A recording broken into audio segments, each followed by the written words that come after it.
Nginibingelele futhi.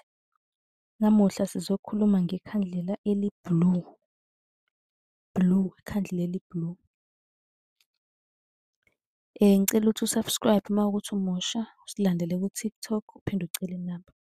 Kanti-ke ikhandlela eli-blue ubowazi ukuthi elesithunywa. Ngakhula amakhehla kubaba asentabeni, akhonze ukukhuleka, futhi-ke banolaka lapha. Kanti leli khandlela futhi liyangena kuladi labantwana nalasesithunyweni. Oh, ngiyathemba ukuthi uphendulekile njengoba ubuka le video. Uma unga-subscribe-ile, subscribe, uhambe naku-TikTok uyo-subscribe ukuze noma nini masiphosta usheshe uthole i-notification.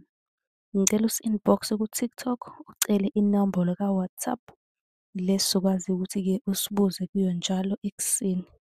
Nisale kahle.